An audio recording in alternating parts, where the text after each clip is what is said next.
আসসালামু আলাইকুম my YouTube family, কেমন আছেন সবাই? আই হোপ সবাই ভালো আছেন। আলহামদুলিল্লাহ, আমরাও সবাই ভালো আছি। মাই ভিলেজ লাইফ আয়েশা চ্যানেলে সবাইকে স্বাগত। দূরে ও কাছে যে যেখান থেকে দেখছেন প্রত্যেককে জানাচ্ছি আন্তরিক শুভেচ্ছা ও অভিনন্দন। যারা আমার চ্যানেলটি সাবস্ক্রাইব করেছেন তাদের অসংখ্য ধন্যবাদ। যারা করেননি আমার ভিডিও দেখতে থাকুন। যদি কোথাও কোনো জায়গায় ভালো লাগে তাহলে অবশ্যই সাবস্ক্রাইব করে আমার বন্ধু হতে পারেন। আর যারা অলরেডি আমার পরিবারে যোগ হয়েছেন, আমার ভালোবাসার মানুষরা, প্লিজ একটি লাইক দিয়ে দেখা শুরু করবেন। ছোট্ট একটি কমেন্ট করবেন, আপনাদের মতামত আমাকে জানাবেন। কেমন ভিডিও দেখতে চান সেটাও বলবেন, আমি চেষ্টা করব সেভাবে বানানোর জন্যে। আপনাদের সবার জন্য রয়েছে আমার অন্তরের অন্তঃস্থল থেকে অনেক ভালোবাসা।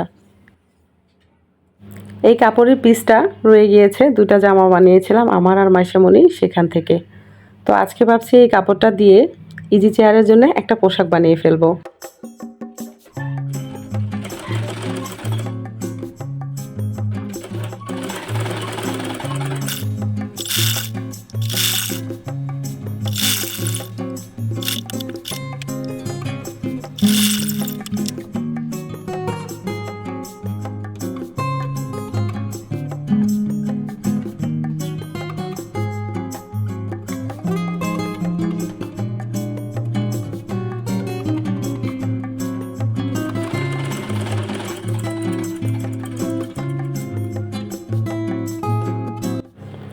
আলহামদুলিল্লাহ, আমার পোশাকটা বানানো হয়ে গিয়েছে। মাশাআল্লাহ, সুন্দরও লাগছে দেখতে।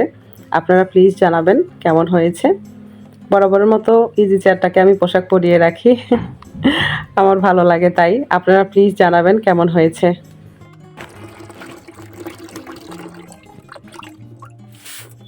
গুড মর্নিং সবাইকে। আজকে জুমাবার, সবাইকে জুমা মোবারক। ছাদের এই পোর্শনটা অনেকদিন আগে থেকেই পরিষ্কার করার ইচ্ছে ছিল, তো আসছি আজকে করতে আল্লাহর নাম নিয়ে। কিন্তু টাঙ্কিতে পানি নেই। এই কাজটা মিস্টারই করে, যদিও বরাবরের মতো রাতের বেলা মোটরটা স্টার্ট করে রাখে, কিন্তু হয়তো কোনো কারণে সে রাখেনি। তো সকালবেলা আমি আর খেয়াল করিনি যে কারেন্ট চলে যাবে, এতটা সকালে চলে যাবে ভাবতে পারিনি। তো কি আর করা, কারেন্টও নেই, মোটরও ছাড়তে পারবো না, আর পানি ছাড়া তো ধোয়া দেই সম্ভবই না। তো শুধু ঝাড়ু দিয়ে জায়গাটা পরিষ্কার করে নিব।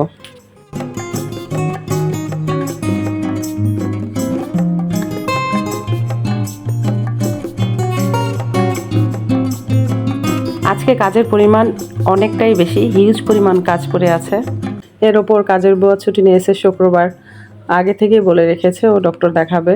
তো যাই হোক, এক হাতে সব কাজ করছি, তার উপর ইলেকট্রিসিটি নাই, বীভৎস গরম, মানে সব মিলে খুবই খারাপ অবস্থা আমার। তো ছাদে আজকে কাজ করতে আসার কথা ছিল না, মানে মনে মনে ভাবছিলাম আজকে আর কাজ করব না, যেহেতু নিচেও কাজ করতে হবে অনেকটা। কিন্তু মনে তো মানে না, সকাল ভোরে এসে বাহিরে কাজ না করলে ওই যে অসম্পূর্ণ লাগে, যে কি যেন করিনি এরকম আর কি। তো যাই হোক, এই পাশটা সব কিছু গুছিয়ে নিচ্ছি। যে টবগুলো এই পাশটায় ছিল সেগুলো এখানে নিলাম, আর এখানটার টবগুলো ছোট ছোট জিনিসগুলো ওগুলা গুছালাম। তো এই করতে থাকি আমি। একটা জিনিস এক জায়গায় রাখলে আমার ভালো লাগে না। যখন আমার মন খারাপ হয়, অনেকটাই খারাপ হয়, আমি খুবই সাজুগুজু করি, ছবি টবি তুলি, আর নইলে বড় বড় কাজ করি। তো ফার্নিচার তো আর লাড়ানো সম্ভব না, মানে যেহেতু প্রবলেম হয়ে গেছে আমার অনেকটা, কম কম নাড়াই। কিন্তু এই যে টবগুলা একবার এখানে একবার ওইখানে এমন করতে থাকি। আমার আশেপাশে অনেক মানুষই জানে আমার এই স্বভাবটা, আর এটা আসলে ভালো স্বভাব না। কিন্তু কি করব, বাচ্চারা যখন ছোট ছোট ছিল ওই ফার্নিচারের চিপায় এখানে সেখানে অনেক কিছু ফেলে রাখতো, তো সেগুলো পচে দুর্গন্ধ হয়ে থাকতো। আর যদি আমার এই স্বভাবটা না থাকতো তাহলে হয়তো অনেক কষ্ট হতো। লোক এনে কতবার বাড়ি পরিষ্কার করা যায় বলেন, বাচ্চা কাচ্চার ঘর এভাবে নোংরা ওরা করে রাখতো। তো যাই হোক, আলহামদুলিল্লাহ, সবসময় আমার এই স্বভাব, পরিষ্কার থাকতে আমি পছন্দ করি। ছোটোবেলা থেকেই তো দূরে থেকে মানুষ হয়েছি, হোস্টেলে রেখে দিয়েছে বাবা মা। তো যাই হোক, তখন থেকেই হয়তো তখন ইচ্ছে করে করতাম না, ম্যামরা মারতো বা মারের ভয়ে বা কিছু একটা, সেজন্য করতে হতো। অনেক কাজই করেছি জীবনে। তো ঘাস কাটা থেকে ধরে এমন কিছু নাই যে ম্যামরা আমাদের দিয়ে করায়নি। তবে ভালোই হয়েছে, খারাপ হয়নি, জীবনের শিক্ষা হয়ে গেছে। যে কোনো কাজই, সেই কাজ তো নিজের সাথেই চলে আসে, তাই না? ম্যামদের তো আর দিয়ে আসেনি, হয়তো তখন বুঝিনি, আর এখন বুঝি। সৃষ্টিকর্তা যখন যেভাবেই রাখে মানুষকে, আলহামদুলিল্লাহ সেভাবেই ভালো থাকার চেষ্টা করি। সবসময় শুকরিয়া করি আল্লাহর কাছে। কিন্তু মাঝে মাঝে ছোটোবেলাগুলো, অনেক কষ্টের ছোটোবেলাগুলোর কথা মনে হলে নিজে থেকেই চোখে পানি চলে আসে। বাবা মার ভালোবাসা হয় না, অনেকে বলে না যে অনেক টাকা পয়সার আমার দরকার নেই, গাছতলাতেই শান্তি হবে, সেখানেই শুয়ে থাকবো, ঘুম আসবে। ঠিক এমনই মনে হয় যেসব সন্তানরা, শিশুরা বিশেষ করে বাবা মা থেকে দূরে থাকে, তাদের সারা জীবনের এই কষ্টটা থাকে। যে অনেক কিছুর দরকার ছিল না, অল্প একটু ভালোবাসা, অল্প একটু মায়ের আঁচল হলেই যথেষ্ট হয়তো ছিল। যাই হোক, এক একটা মানুষের কপালে এক একটা জিনিস থাকে। কারো শৈশবের ভালোবাসা থাকে না, কারো শৈশবের এতটাই ভালোবাসা থাকে তারপরও বাবা মাকে বুঝে না। তো এটাই।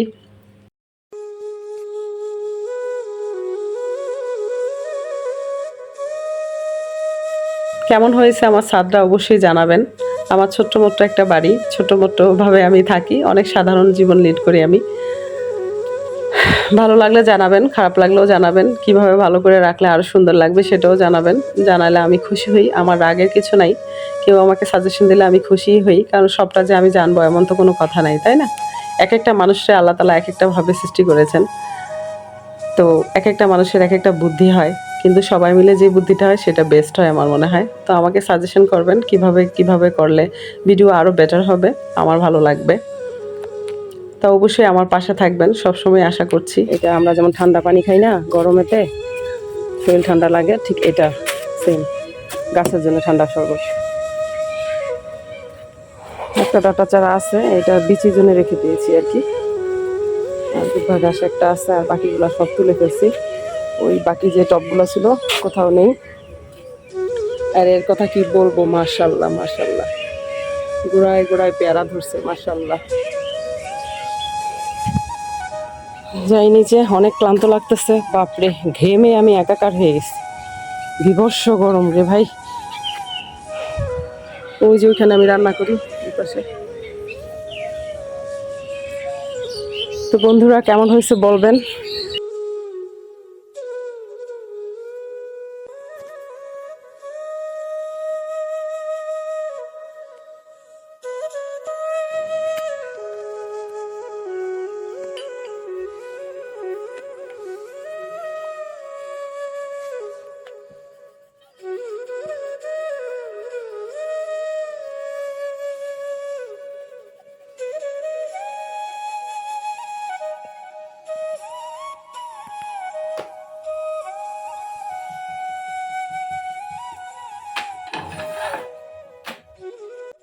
তো বন্ধুরা, আমার ভিডিও যদি আপনাদের ভালো লেগে থাকে তাহলে অবশ্যই লাইক কমেন্ট শেয়ার করবেন, পাশে থাকা বেল আইকনটি ক্লিক করে দিবেন যেন নেক্সট ভিডিও পোস্ট করার সাথে সাথে নোটিফিকেশনটি পেয়ে যান।